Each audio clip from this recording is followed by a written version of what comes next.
A reading from the Holy Gospel according to Luke. On the first day of the week, two of the disciples were going to a village called Emmaus, about 11 kilometers from Jerusalem, and talking with each other about all these things that had happened. While they were talking and discussing, Jesus himself came near and went with them. But their eyes were kept from recognizing him. And Jesus said to them, "What are you discussing with each other while you walk along?" They stood still, looking sad. Then one of them, whose name was Cleopas, answered him, "Are you the only stranger in Jerusalem who does not know the things that have taken place there in these days?" Jesus asked them, "What things?" They replied, "The things about Jesus of Nazareth, who was a prophet, mighty in deed and word, before God and all the people, and how our chief priests and leaders handed him over to be condemned to death and crucified him. But we had hoped that he was the one to redeem Israel. Yes, and besides all this, it is now the third day since these things took place. Moreover, some women of our group astounded us.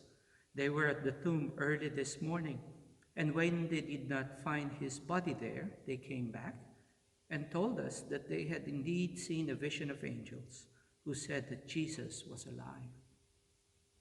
Some of those who were with us went to the tomb and found it just as the women had said, but they did not see Jesus."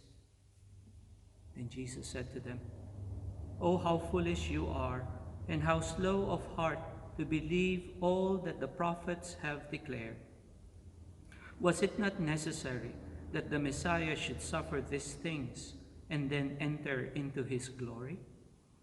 Then, beginning with Moses and all the prophets, Jesus interpreted to them the things about himself in all the scriptures.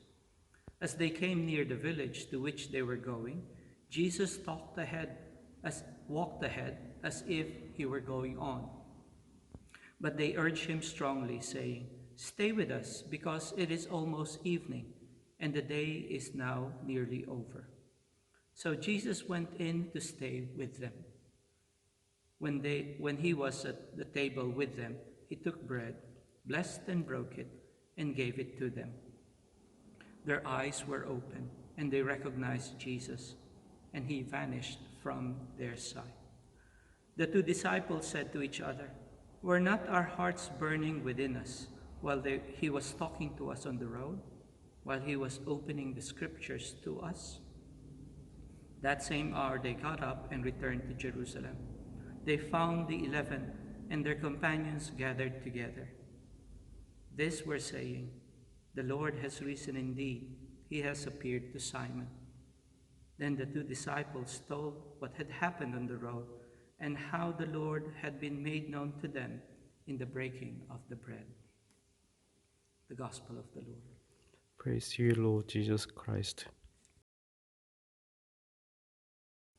On the third Sunday of Easter, I would like to invite you to reflect on three main things. One, the disciples were at a loss, and because they were at a loss, they tried to escape from Jerusalem. And in our daily living, that is also the same, especially in the situation we find ourselves now. Sometimes we feel we are at a loss, and when we are at a loss, we are restless. We don't know what to do, and we tend to just wander away. But then, the disciples had one thing that is beautiful. Jesus came to them. Jesus approached them, came near to them. We are invited to recognize that Jesus never wandered away from us. He is with us, traveling with us, journeying with us, even at this time when we consider ourselves in isolation.